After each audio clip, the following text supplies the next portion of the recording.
Nosso estudo bíblico no livro de Atos dos Apóstolos. Nós temos estudado capítulo a capítulo, versículo a versículo, e hoje nós vamos para o capítulo de número 8. Capítulo de número 8, livro de Atos dos Apóstolos. Como sempre fazemos, vamos apenas de forma muito rápida e objetiva recapitular o que nós vimos na última quarta-feira. Nós falamos sobre a ocasião em que Estevão se depara com o Sinédrio para fazer um depoimento, uma autodefesa, capítulo 7. E nós estudamos na última quarta, portanto, que mesmo diante da oportunidade de se defender das acusações, Estevão aproveita para pregar a palavra de Deus, pregar o evangelho, e mostrar o erro daquelas pessoas em relação ao entendimento daquilo que Deus estava fazendo.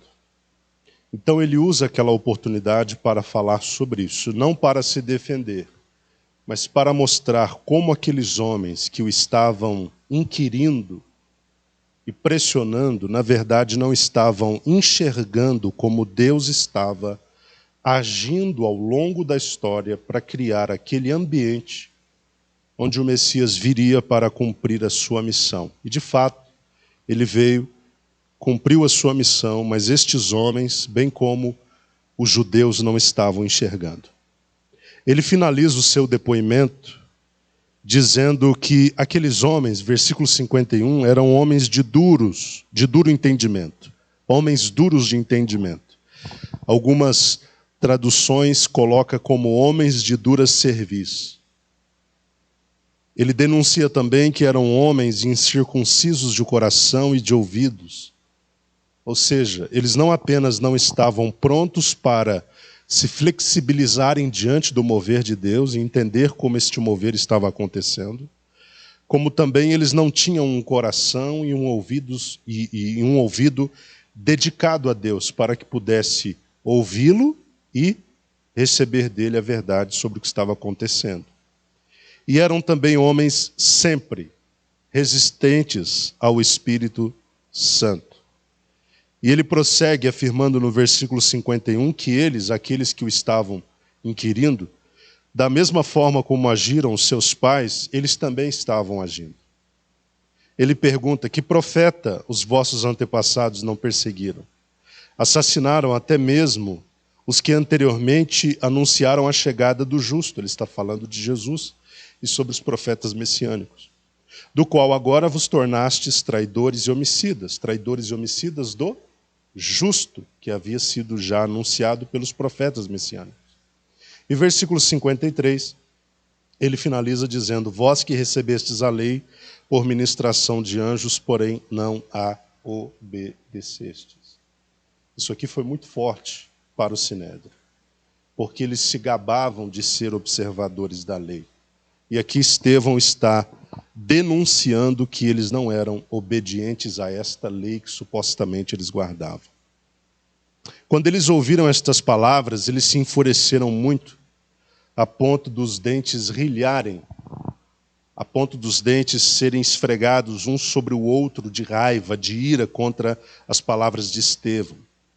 Entretanto, no meio desta hostilidade, o versículo 52 diz que Estevão, cheio do Espírito Santo, faz o que com os olhos?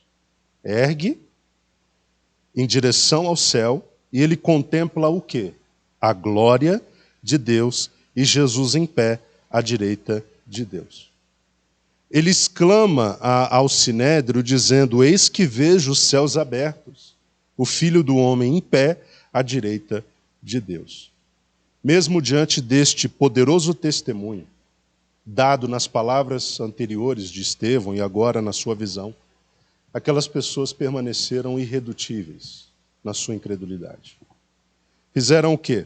Taparam os ouvidos, porque não queriam continuar ouvindo Estevão. As palavras de Estevão eram como uma espada afiada, e à medida que essa palavra entrava no coração daqueles homens, ia cortando o coração deles. E quando eles ouvem Estevão dizendo sobre ver o Filho do Homem à direita de Deus, Eles tapam os ouvidos e aos berros eles se atiram contra ele. Arrastaram-no para fora da cidade, o versículo 58 diz isso, e o apedrejaram. O arrastaram para fora e o mataram, o assassinaram. Nós temos aqui o primeiro mártir da história da igreja. O primeiro que efetivamente morreu na era da graça por causa da sua fé em Jesus Cristo.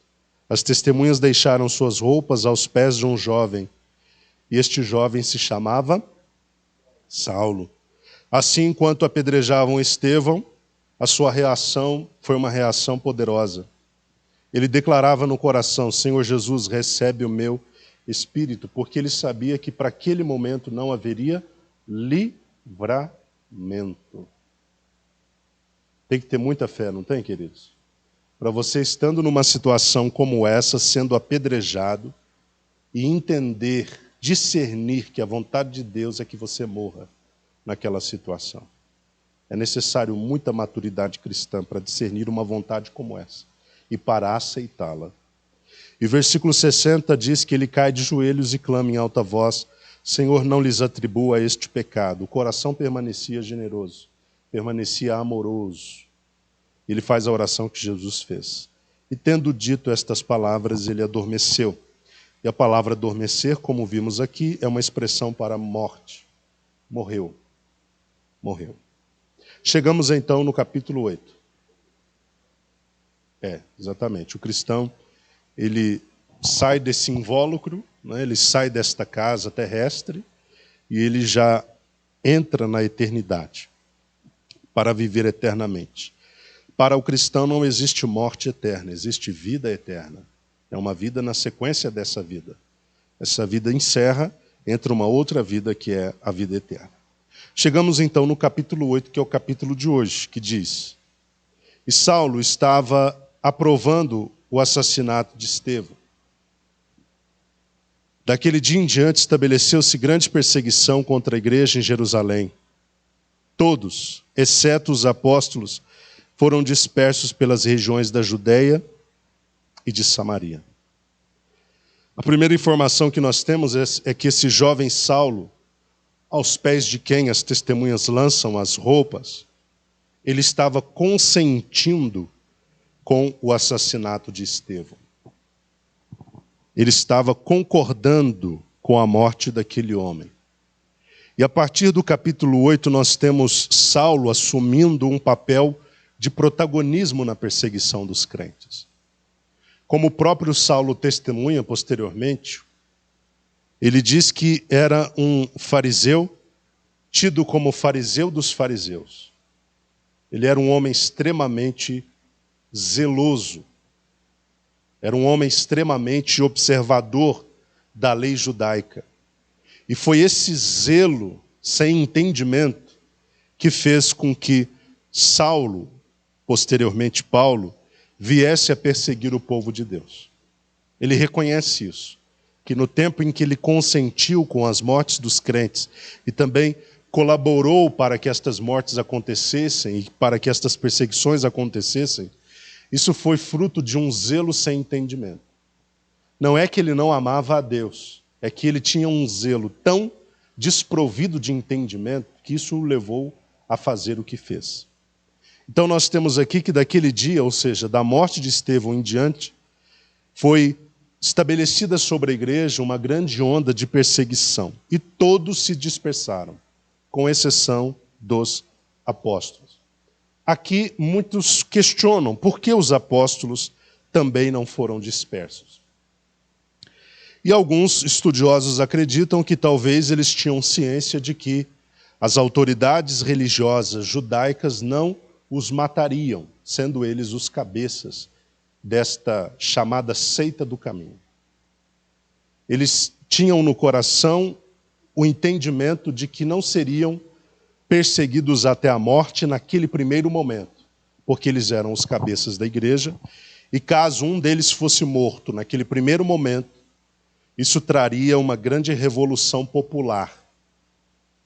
Insurgiria uma espécie de guerra civil, o povo se revoltaria contra isso e traria muitos problemas para os judeus, para os líderes judeus.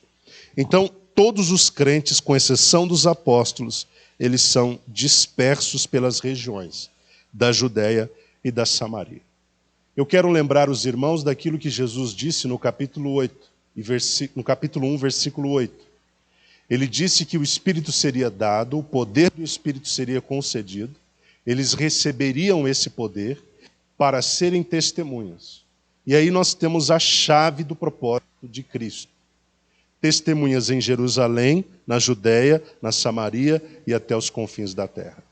Depois de terem eles recebido o cumprimento da promessa e recebido o poder que veio na pessoa do Espírito Santo, eles permaneceram na cidade de Jerusalém, ao invés de dar andamento ao propósito do poder. O propósito do poder dado era impulsioná-los para fora de Jerusalém, para que fossem testemunhas às nações. Mas o ambiente em Jerusalém estava muito confortável.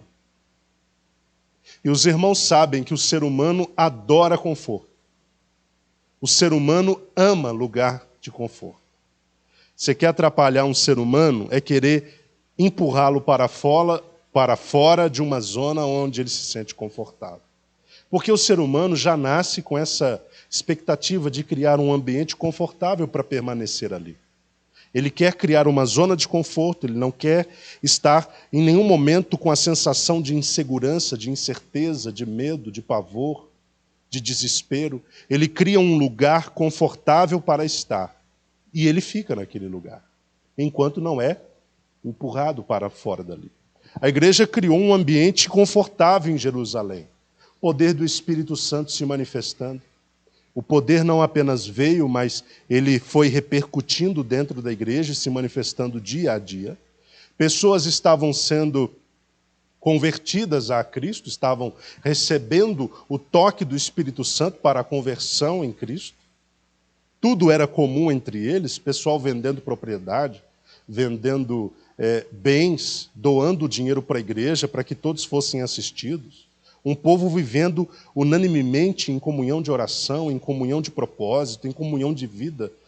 Concordam que o ambiente estava muito confortável para que todos insistissem em permanecer em Jerusalém? Sim. Então Deus, como tem um propósito a cumprir, Ele sabe as formas corretas de usar para empurrar o crente em direção a esse propósito. Então, sabendo que a igreja estava se sentindo tão bem, Deus propositalmente permite o surgimento das oposições, permite o desencadeamento das perseguições. E isso faz o que com os crentes? Os empurra em direção ao seu propósito. Os empurra em direção ao seu chamado, que era o chamado para evangelizar as nações. Nós vimos aqui que, com exceção dos apóstolos, os demais crentes todos se espalharam pelas regiões. Então, o propósito de Deus agora estava tendo continuidade. Receberam poder, mas agora o segundo passo do propósito, serem testemunhas entre as nações. Agora esse segundo passo estava sendo dado através das perseguições. Chegamos no versículo 2. Alguns homens piedosos sepultaram Estevão, que havia sido martirizado, e derramaram seus corações em pranto por seu martírio. Saulo, por sua vez, fazia o que com a igreja? Devastava, uma palavra forte, devastava a igreja, invadindo casa após casa, arrastando homens e mulheres para jogá-los no cárcere. Vejam isso como não foi difícil naquele tempo. Alguém invadindo sua casa, tirando você, sua esposa, você, seu marido, à força para jogar dentro do cárcere. Saulo, como eu disse, agora assumindo um papel de protagonista na oposição. Um protagonista no processo de perseguição.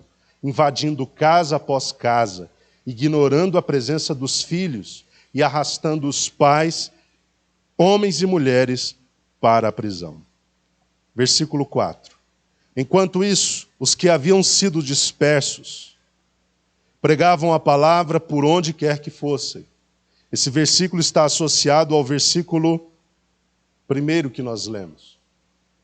Os crentes foram dispersos pelas regiões da Judéia e da Samaria. Versículo 4. Os que haviam sido dispersos faziam o que enquanto andavam pelas regiões? Eles pregavam a palavra por onde quer que fossem.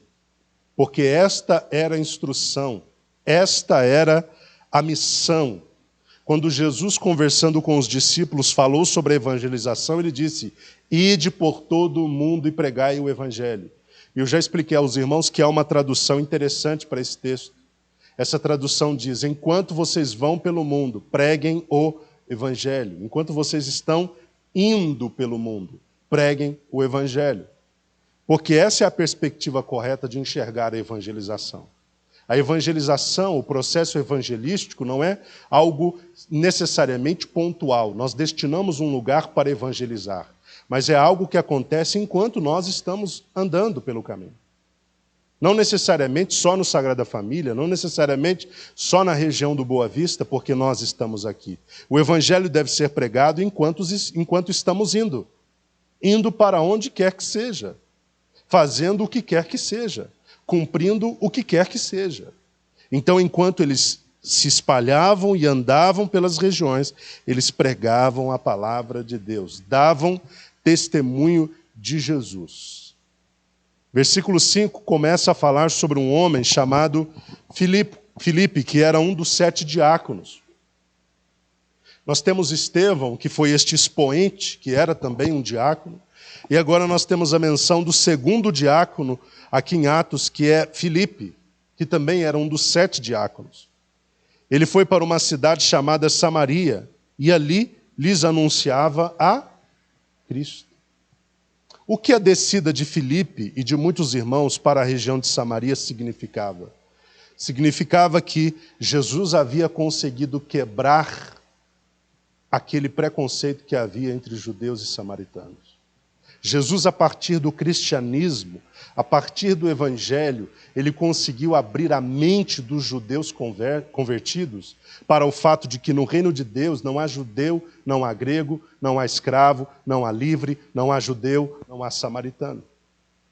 A descida de Filipe para Samaria mostra que ele compreendeu a mensagem do evangelho, que é uma mensagem universal.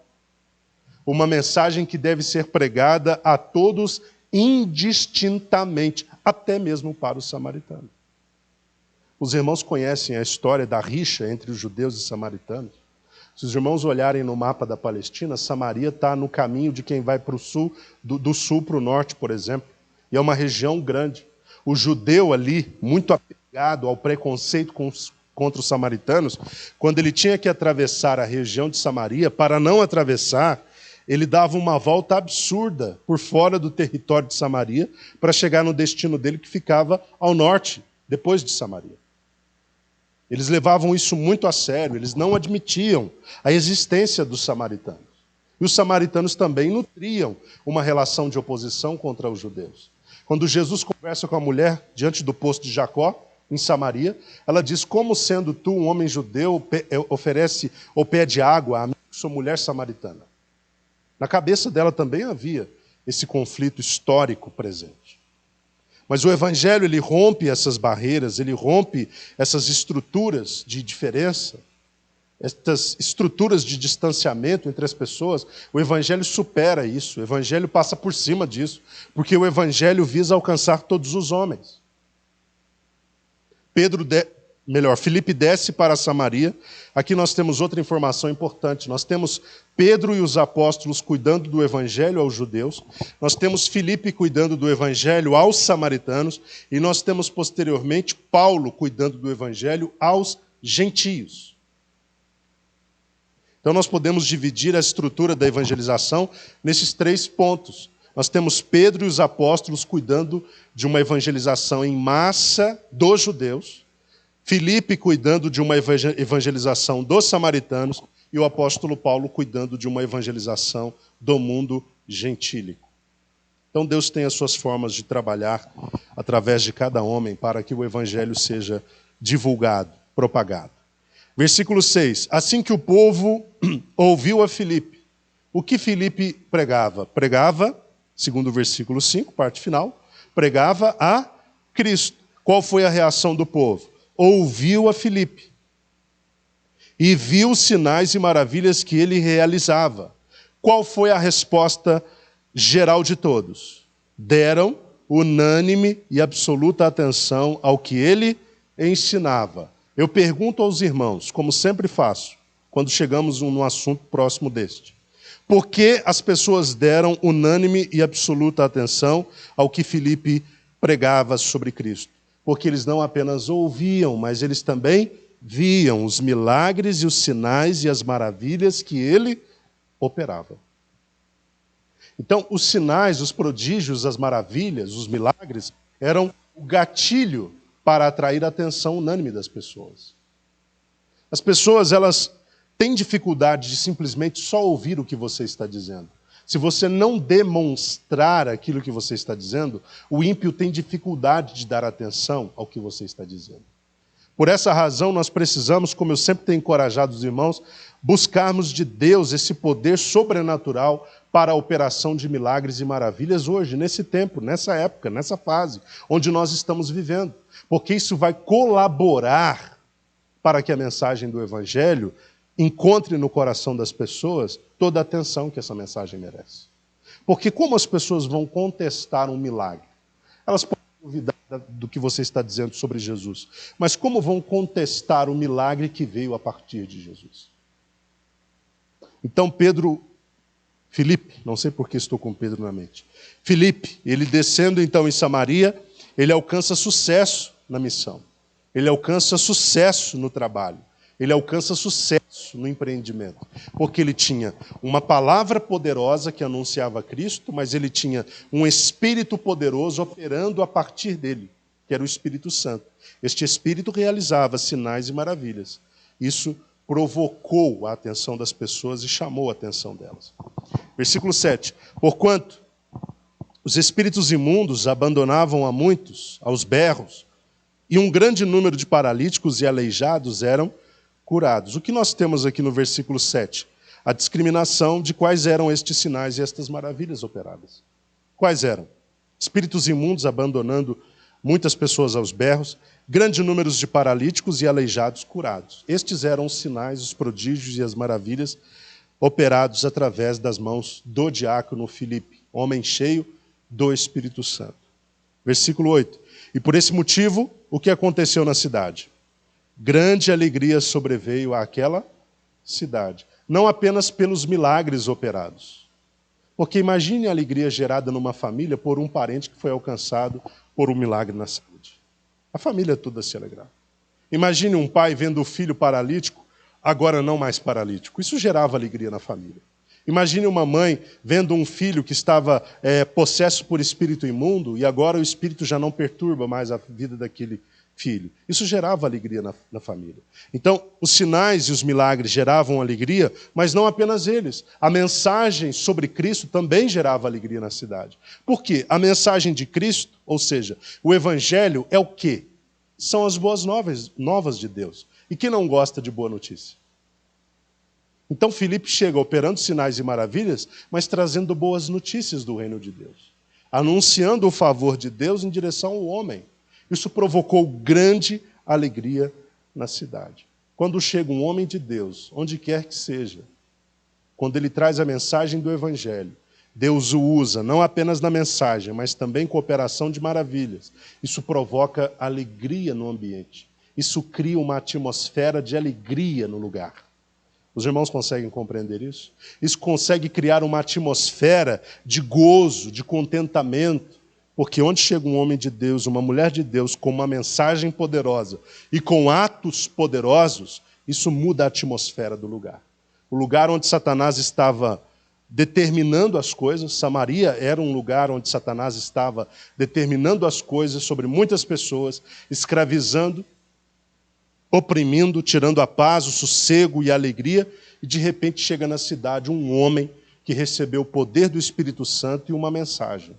Quando este homem entra na cidade, o resultado é grande alegria sobreveio sobre aquela cidade. É isso que Deus até hoje quer produzir. Aproveitando só o momento para essa aplicação rápida. É isso que Deus quer produzir através da vida de todo crente, onde você, crente, chegar. Onde você, servo de Deus, serva de Deus, chegar.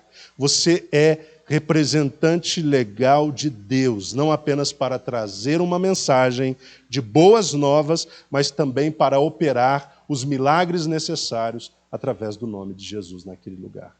Quando você entende a sua identidade, quando você entende quem é você no reino de Deus, então por onde você passa é instaurada uma atmosfera de alegria. É instaurada uma atmosfera de libertação.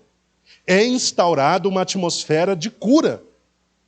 Por que isso geralmente não acontece? Porque os crentes não entendem o que eles são.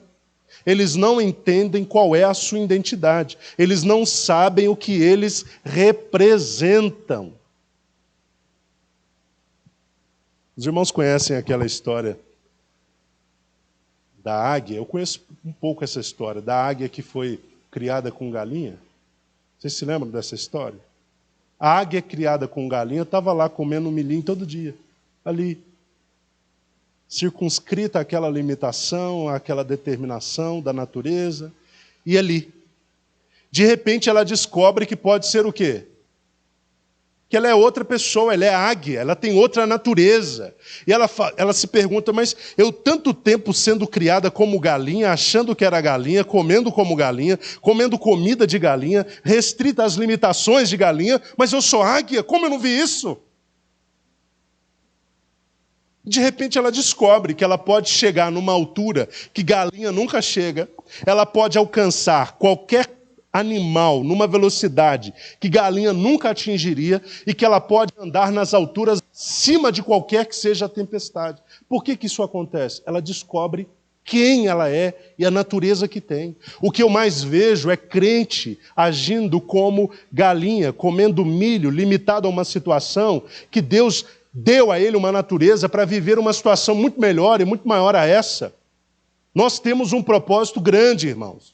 Nós somos em Deus pessoas de muito potencial, chamados para viver nas alturas, cumprindo os projetos e os propósitos de Deus. Só que Satanás não quer que você descubra isso. Porque é prejuízo. Imagina na igreja 100% dos crentes sabendo quem eles são. Satanás não tem o que fazer. Nós temos uma identidade. Você tem uma identidade na sua carteira. Você tem um RG, você tem um registro geral. Você tem um CPF, cadastro de pessoa física. Você tem um número, você tem um nome. Você tem um parentesco, você tem uma história, você tem uma família, você tem uma identidade. No reino de Deus a mesma coisa. Nós somos hoje filhos de Deus, transportados das trevas para a luz. Não éramos, mas agora somos. Não pertencíamos, mas agora pertencemos. Não tínhamos o Espírito, agora temos o Espírito. Nós estamos em outro patamar. Não sei se os irmãos estão entendendo isso. Nós estamos em outro patamar. Nós somos seres influenciadores. Como eu disse no capítulo 1, nós somos bombas que Deus quer plantar nas estruturas criadas por Satanás e pelo poder do Espírito explodir estas estruturas. Só que eu tenho que saber que eu sou isso, porque do contrário, eu vou ser uma bomba em potencial, mas que não foi acionada. Adianta uma bomba de dinamite que não aciona? Entenda, você é servo do Deus Altíssimo, você tem um recado, uma mensagem, uma boa notícia para esse mundo que não sabe, que não tem essa boa notícia ainda, muitos deles não têm. Você é um instrumento poderoso nas mãos de Deus, reside em você uma força poderosa de uma pessoa poderosa, que é o Espírito Santo, mas é necessário você compreender e assimilar isso, e viver isso. Comece a entrar nos lugares de forma diferente. Não fique entrando nos lugares como mais um. Quando você entrar em qualquer lugar, entenda: sou filho de Deus, representante de Deus, profeta de Deus, profetisa de Deus, instrumento poderoso para a pregação do Evangelho e operação de maravilhas. Sou eu essa pessoa, eu sou essa pessoa. Eu estou aqui. E eu vou fazer a diferença aqui. Eu vou iluminar este lugar. E eu vou destruir as obras que Satanás plantou no lugar onde eu estou, porque o Senhor me chamou, foi para isso. Agora, o crente que não entende a sua identidade, ele é passivo. Satanás faz o que quer, pisa em cima, amarrota. Satanás faz as obras que quer ao seu redor e ele não se sente incomodado porque ele não entende o papel dele naquele lugar.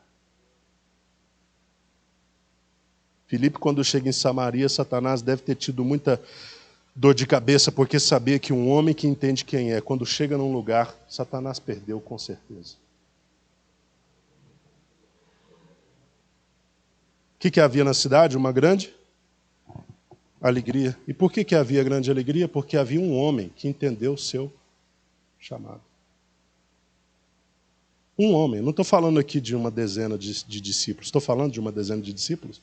O texto está falando de um homem que entendeu o seu chamado. Ele mudou a atmosfera de uma cidade. Eu não estou falando de uma empresa, de uma vizinhança. Eu estou falando de uma cidade. Ele mudou a atmosfera da cidade.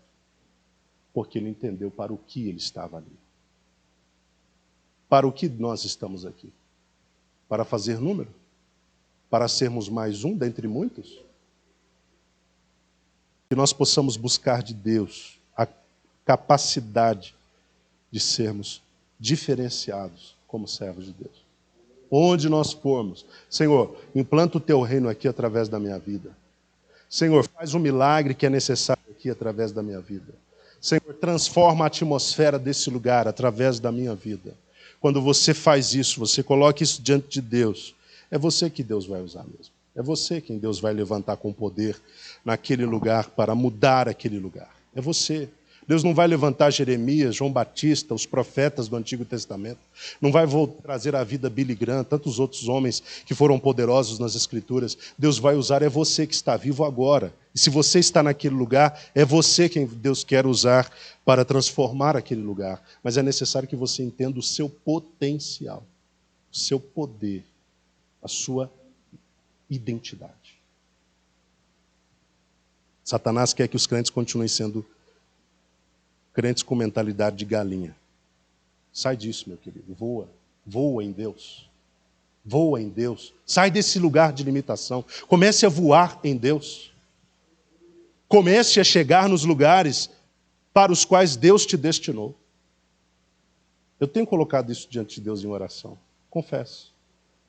Vamos sair desse lugar, dessa zona do normal, do comum, da maioria. Vamos começar a ir para o lugar para o qual Deus está nos chamando, está nos dirigindo, está nos vocacionando. É para as alturas, é para de lá influenciar milhões de pessoas, é para de lá afetar milhares de pessoas, é para de lá ser bênção na vida das pessoas. Vamos entender o nosso chamado. Você acha que Deus te chamou só para vir aqui nos cultos de quarta, sexta, domingo pela manhã e à noite? Deus te chamou só para sentar e ouvir o que está sendo dito? Deus te chamou para muito mais do que isso. Isso é apenas uma pequena porcentagem do seu chamado. Nós precisamos de mais homens, mulheres que entendam o seu propósito. E não adianta colocar diante de Deus justificativas e desculpas, porque para Deus não cola. O ser humano é assim, ele sempre cria uma forma de explicar por que ele está onde está e por que ele deve permanecer lá. Só que para Deus isso não cabe, isso não cola.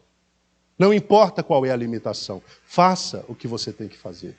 Cumpra o seu chamado. Faz a obra que te foi proposta. Eu estava essa semana vendo um pouco sobre a biografia de Spurgeon. Spurgeon foi um grande pregador inglês, um grande homem de Deus. Pregou o evangelho com muita autoridade, mas era um evangelista de alto calibre. Se você pegar um sermão de Spurgeon, você vê a forma poderosa com que eles falavam sobre as Escrituras e de conhecimento, com muito conhecimento e inteligência. Mas muitas pessoas não sabem, porque, antes de eu completar esse raciocínio, as pessoas acham que aqueles que cumprem os seus propósitos, cumpriram os seus propósitos, porque tudo em volta estava favorável. Porque não sofriam com doença, não sofriam com adversidade, não sofriam com parente problemático. A gente acha que na vida deles tudo estava propício para que eles fossem quem foram. Mas vejam que não. Spurgeon, ele sofria de uma doença crônica de gota. Eu não sei se alguém aqui já tem gota, mas dizem que é uma dor muito complicada. Quando dá a crise da dor da gota, a pessoa fica ali debilitada mesmo. É uma situação muito complicada. Ele tinha gota. A esposa dele, depois que gerou os gêmeos, os filhos gêmeos que eles tiveram, ela, por um desdobramento daquela gravidez, ela ficou inválida, ela não andava para lugar nenhum, não fazia nada sozinha. Ele tinha uma depressão muito forte, durante toda a vida uma depressão muito forte.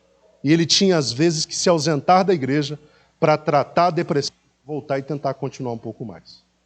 Apesar disso tudo, olha quem foi esse homem. Sabe por quê? Ele descobriu para o que foi chamado.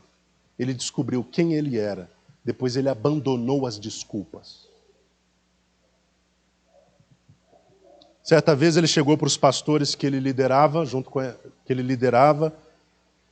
e que eram pastores da igreja, eram em torno de 30 pastores. E ele falou assim com os pastores: olha, Deus colocou no meu coração um objetivo, um alvo, e eu vou construir aqui em Londres uma igreja para 5.500 pessoas. E ele disse: quem de vocês 30 estão comigo? Adivinha o que aconteceu? 23 foram embora. E disseram: você está louco. Você não vai ter nem gente para esse tanto de banco. Essa igreja não faz o menor sentido, esse custo não faz o menor sentido. 23 desistiram e apenas 7 ficaram. Em síntese, sabe o que aconteceu? Quando um homem é de Deus, quando ele entende o seu chamado, quando ele se propõe a fazer o que tem que fazer, e quando ele abandona as desculpas, olha o que aconteceu. Depois da construção do templo para 5.500 pessoas, daquele momento em diante, durante 30 anos, Spurgeon nunca pregou um domingo para menos de 12.000 pessoas.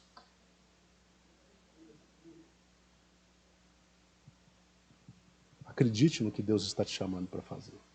E faça rápido. E cumpra isso. Faz a sua missão, cumpre o seu chamado, o seu propósito. Você tem algo da parte de Deus para fazer e as pessoas estão esperando que você faça. Porque há os alvos desse chamado, pessoas que serão alcançadas através de você. Cumpra o seu chamado com alegria. Entenda o que Deus está querendo que você faça. Peça a Deus: Senhor, me dê discernimento da tua vontade. O que o Senhor quer que eu faça? Me faça discernir isso. Discerniu a vontade de Deus? Então, cai para cima. Faça o que tem que ser feito. Abandone as desculpas. Porque a maioria dos seres humanos tem uma relação de desculpas prontas para justificar a sua inatividade, a sua apatia. Eles têm uma série de desculpas. Todo mundo tem desculpa para tudo. Todo mundo já sabe o texto de cor. Eu não faço por isso, eu não faço por aquilo, eu não faço porque eu fiz e não deu certo, eu faço porque eu fiz e não tive apoio, eu faço porque eu fiz e não fui compreendido. Cada um tem uma relação de desculpas. Só que a gente precisa pegar essas desculpas e rasgar. Vamos para a nossa Samaria. Vamos para o nosso propósito. Vamos para o nosso chamado. Vamos fazer aquilo para o que Deus nos chamou, porque o Senhor está conosco. Quem tem certeza disso? Quem tem certeza que não caminha sozinho por aí? Deus sabe por que eu demorei tanto nesse ponto. Vamos lá, versículo 9. Havia um homem, sempre tem os aproveitadores, né? Que quer tirar uma casquinha do movimento, do mover, para lucrar de alguma forma. Chamado Simão, que há algum tempo vinha praticando feitiçaria na cidade. Isso impressionava toda a população de Samaria. Ele se dizia poderoso e notável. E todas as pessoas, das mais simples às mais ricas, davam-lhe grande crédito e exclamavam: este homem exerce um poder divino, chamado o grande poder. E muitos o seguiam, pois vinham sendo iludidos por ele há bastante tempo por meio de suas artes mágicas. Contudo, quando Filipe lhes pregou as boas novas do reino de Deus e do nome de Jesus Cristo, creram no Simão? É isso que o texto está dizendo? Creram nele. E foram batizados, tanto homens quanto mulheres. Eu falei para você, quando o homem que entendeu para o que foi chamado, que tem uma mensagem, tem poder, quando ele chega num lugar onde os aproveitadores estão levando pessoas em massa para o reino da mentira, essas pessoas começam a perder espaço por causa da verdade. Porque a verdade é mais forte que a mentira. A luz é mais forte do que as trevas. Existe alguma treva capaz de impedir a luz? Você conhece? Alguma treva capaz de impedir a luz? Alguma mentira capaz de impedir a verdade? A mesma coisa aqui. Simão ludibriava as pessoas, enganava as pessoas, mentia para as pessoas e tinha crédito diante das pessoas, porque ele sabia fazer um bom marketing pessoal. Já viu aquelas pessoas que não necessariamente são competentes, mas elas têm uma habilidade muito grande para fazer um marketing de si mesmo? De si mesmo? É gente que é muita manchete, pouca notícia, mas é gente que sabe trabalhar a autoimagem, né? A imagem de si para as pessoas. Ele tinha uma imagem muito admirada lá em Samaria.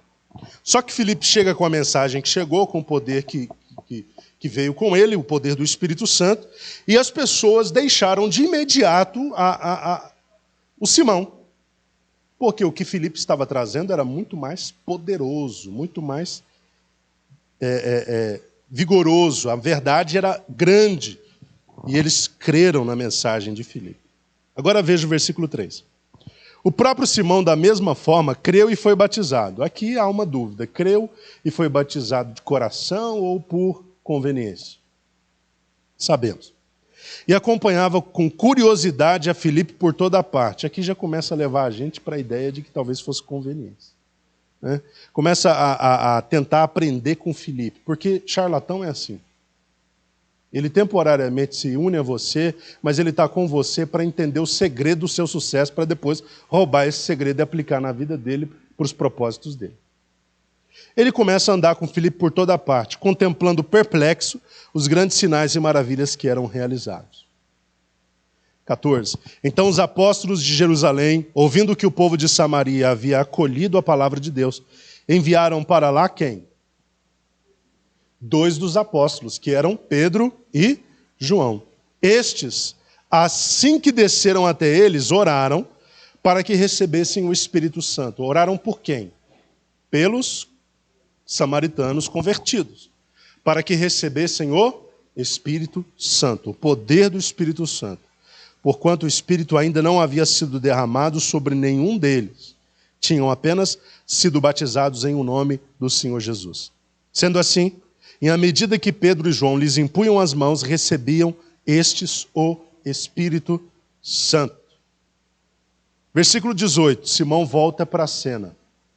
Observando Simão que o Espírito era concedido por meio da imposição das mãos dos apóstolos, ofereceu-lhes... Mas ele não havia se convertido? Meu Deus. Ainda estava em fase de libertação, né? Converteu, mas não convenceu. Ele vê os apóstolos impondo as mãos e o Espírito Santo vindo sobre todo mundo. Ele falou, que poder é esse? Que poder? Ofereceu dinheiro aos apóstolos, propondo, dai-me também a mim este poder, para que a quem eu impuser as mãos, ganhe o Espírito Santo. Ele queria comprar o dom. Eu estou com esse dinheiro aqui, vou dar para vocês, desde que vocês me dêem também esse poder que vocês têm de colocar a mão sobre as pessoas e as pessoas receberem o Espírito Santo. Olha o que Pedro responde para Simão, versículo 20. Diante disso o quê? Diante da declaração de Simão, replicou-lhe Pedro, que o teu dinheiro siga contigo para a tua perdição, pois intentaste comprar por meio dele o dom gratuito de Deus. Vocês percebem que Jesus, os apóstolos, esses homens de Deus eram diretos nas respostas, né? Que esse dinheiro seja com você para a sua perdição. Você tentou comprar um dom de Deus que é gratuito. Mal sabia ele que o dom era gratuito, né? O dom de orar para que pessoas recebam o Espírito Santo é gratuito. Qualquer um que tem o Espírito Santo pode orar para que ele seja dado a outro que se converteu. O Espírito Santo vem. É gratuito. Você não precisa pagar esse dom. Nenhum dom, na verdade, pode ser comprado. Porque todos os dons de Deus são dados graciosamente. Graciosamente. Versículo 21. Tu não tens parceria nem porção neste ministério. Ou seja, isso aqui não é para você. Olha como é que Pedro está sendo duro com esse homem. Mas ele mereceu, né, querido? Ele mereceu, ele procurou. Você não tem parceria nem porção neste ministério. Por quê? Agora Pedro explica. Porque o teu coração não é honesto perante Deus. Você não tem porção neste ministério, ou seja, Deus não vai te dar esta função, esta responsabilidade, esse poder, esta capacitação para impor as mãos sobre as pessoas e elas receberem o Espírito Santo, porque o teu coração não é honesto perante Deus. O dom é gratuito, mas é dado a quem tem um coração honesto. Vocês estão entendendo, queridos? Quando é que Deus dá poder, dons a alguém? Quando o coração é honesto. Sinceridade. É sincero. Vocês sabem a origem da palavra sincero? Sinceridade? Sincera. Isso mesmo. Sincera. Sem coisas, sem recursos que ficam tapando as imperfeições. Versículo 22. Olha a recomendação de Pedro. Arrepende-te, portanto, desta tua malignidade. Ou seja, Pedro enxerga a fonte maligna que estava jorrando dentro daquele homem, que o levava a agir de forma tão perversa, maligna. Ele sabia que dentro dele havia uma fonte do mal, uma fonte que vinha de Satanás. Arrependa-te desta tua malignidade. Ora ao Senhor, é possível que te seja perdoada a intenção do teu coração. Pois vejo que estás cheio de amargura e atado pelos laços do pecado. Irmãos, quem contou isso para Pedro? Simão abriu o coração para Pedro, revelou as intenções do coração? Em algum momento, Simão falou, Pedro, senta aqui, vamos ser sinceros, deixa eu ser sincero com você. É isso, em nenhum momento, queridos. Mas Pedro era um homem de Deus, ele enxergava o que Simão não queria dizer. Ele enxergava o que estava no coração de Simão. E ele diz, arrependa-te, pode ser que o Senhor te perdoe da intenção do seu coração, porque o teu coração está cheio de amargura e atado pelos laços do pecado. Você não tem no coração o ambiente que Deus precisa para te dar o dom que você quer. Versículo 23, 24. Entretanto, Simão lhes respondeu, orai vós por mim ao Senhor, para que nada do que dissestes sobrevenha a mim. E havendo testemunhado e proclamado a palavra do Senhor, Pedro e João regressaram a Jerusalém, pregando o evangelho em muitos povoados samaritanos. Que história maravilhosa. Uma igreja voltada para a evangelização. Uma igreja voltada para o seu grande propósito. Vamos avançar aqui, queridos. 26. Então o anjo do Senhor falou a Filipe e lhe ordenou, apronta-te e vai em direção ao sul, pelo caminho deserto, que desce de Jerusalém a Gaza. Ao que se levantou e partiu, no caminho encontrou um eunuco etíope, alto oficial, administrador de todos os tesouros de Candace, rainha dos etíopes. Este homem viera a Jerusalém para adorar a Deus. Olha que coisa interessante. E retornando para casa, sentado em sua carruagem, ia lendo o livro do profeta Isaías, quer dizer, um homem que queria descobrir a verdade. E aconteceu que o Espírito disse a Filipe, aproxima-te e acompanha esta carruagem. Olha que sensibilidade. O Espírito Santo disse e Filipe cumpriu, nós veremos isso adiante. O Espírito Santo está falando, mas é necessário que o crente tenha sensibilidade para entender os seus direcionamentos. Antes da gente seguir em frente, um conselho que eu dou aos irmãos. Se você quer ouvir a voz do Espírito Santo de forma costumeira, habitual, aprenda a corresponder. Ele falou, você obedece. Ele falou, você obedece. Ele falou, você obedece. Ele vai falando mais e a voz dele vai ficando cada vez mais clara. Vocês estão me entendendo? O que dificulta as pessoas a corresponderem, a ouvirem o Espírito Santo? É que elas não correspondem. O Espírito Santo fala, elas dizem, é coisa da minha cabeça. Espírito Santo fala, eu não acredito que Deus esteja me falando isso. Não é de Deus. E o Espírito Santo está falando e a gente não correspondendo de cá. Se de cá não há correspondência, como o de lá vai falar? O Espírito Santo falou com Filipe, mas ele tinha correspondência. Ele correspondeu ao Espírito Santo. Versículo 30. Então Filipe correu para a carruagem. Não foi essa a diretriz do Espírito Santo? Sim. Ele disse, vai. No versículo 29, aproxima-te e acompanha a carruagem. Então Filipe correu. Teve que correr, porque a carruagem não parou para esperar Filipe. O camarada estava na carruagem, o etíope estava lendo o profeta Isaías, mas com ele estava tudo normal. Deus não estava falando nada. Deus estava falando com quem? Com Filipe. Quando Deus diz acompanha a carruagem, ele teve que gastar umas calorias ali até alcançar a carruagem. E quando ele começa a acompanhar a carruagem, ele ouve o homem lendo o profeta Isaías. E aqui vem o senso de oportunidade. Ele perguntou, compreendes o que estás lendo? Senso de oportunidade. Enxergou ali tudo que ele precisava para compartilhar o evangelho com aquele homem. Você compreende o que você está lendo? Versículo 31. Ao que ele replicou, como poderei compreender, a não ser que alguém me explique? Aquele disse, ele abriu as portas. Ele disse que precisava de ajuda. E ali tinha um homem para ajudá-lo. E pediu a Filipe que subisse e se sentasse ao seu lado. 32. O eunuco estava lendo esta passagem da Escritura. Olha como Deus age, meus irmãos. Ele poderia estar lendo qualquer outro livro, de qualquer outra parte, qualquer outro profeta, mas ele estava lendo o profeta messiânico, e olha o texto que ele estava lendo. Ele foi levado como ovelha para o matadouro, e como cordeiro mudo diante do seu tosqueador, assim ele não abriu a sua boca.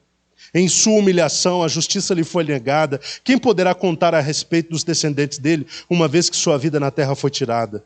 Então o eunuco indagou a Filipe, por favor, peço-te que me esclareças sobre quem o profeta está falando, de si mesmo ou fala de algum outro. Quando o Espírito dá a diretriz para Filipe correr atrás da carruagem e acompanhá-la, ele já estava preparando o etíope para estar no texto que seria o pretexto para a pregação do Evangelho sobre Jesus Cristo, que era o homem sobre quem o texto estava predizendo. Nós temos que acompanhar o mover do Espírito Santo por essa razão, queridos. Porque se de cá o Espírito Santo está nos movendo numa direção, de lá ele está criando o ambiente. Vocês estão me entendendo? Eu vou repetir isso. Se de cá o Espírito Santo está nos movendo numa direção, do lado de lá ele está criando uma condição para o fluir daquele mover. De cá, o Espírito dizendo, Filipe, está vendo a carruagem? Corre atrás, acompanha aquele homem. Do lado de cá, o Espírito Santo conduzindo, ao meu ver, até o folhear. Claro que na época não era nesse formato, mas eu estou exemplificando com o formato que temos. Folhear o livro do profeta Isaías e chegar no texto, que seria o melhor texto para servir de pretexto para a pregação da mensagem evangelística. Deus trabalha perfeitamente nas coisas. Perfeitamente. Isso me impressiona. Como Deus é tão perfeito no agir. Ele não está trabalhando só de um lado, ele está trabalhando de todos os lados, em todas as direções, e criando tudo o que é necessário para que tudo colabore com o que ele está fazendo e com o que ele quer fazer. Versículo 35. E Filipe, tomando a palavra, iniciando por aquela mesma mensagem das Escrituras, pregou-lhe o Evangelho. A minha versão traz assim, pregou-lhe o Evangelho. 2 pontos. Quem? Quem que é o Evangelho? Jesus. Prosseguindo pela estrada, chegaram a um lugar onde havia água, e foi quando o eunuco observou, eis aqui a água, que me impede de ser batizado? Olha que transformação imediata. Aqui está a água, o que me impede de ser batizado? Hoje as pessoas têm uma vida para decidir pelo batismo e não decidem. Lá não. Ouvi, entendi, recebi e criei. Temos água. O que me impede de ser batizado? Ao que Filipe orientou-lhe. Tu podes. Tu podes o quê? Ser batizado. Se crês de todo o teu coração. Porque não justifica batizar se não tem fé. Porque o batismo é a expressão da fé. Uma das expressões da fé. Em seguida, declarou-lhe o eunuco: creio que Jesus Cristo é o Filho de Deus. Isso significa o quê? Ele entendeu a mensagem. Ele disse certinho: Jesus Cristo é o Filho de Deus. Assim deu ordem para que parassem a carruagem. Então Filipe e o eunuco desceram à água e Filipe o batizou. Quando estavam saindo da água, o Espírito do Senhor de repente arrebatou a Filipe. O eunuco não o viu mais, contudo, pleno de alegria, seguiu o seu caminho. Aqui houve uma ação sobrenatural de Deus. Teletransportou Filipe ali para outro lugar. Pode falar, Leila.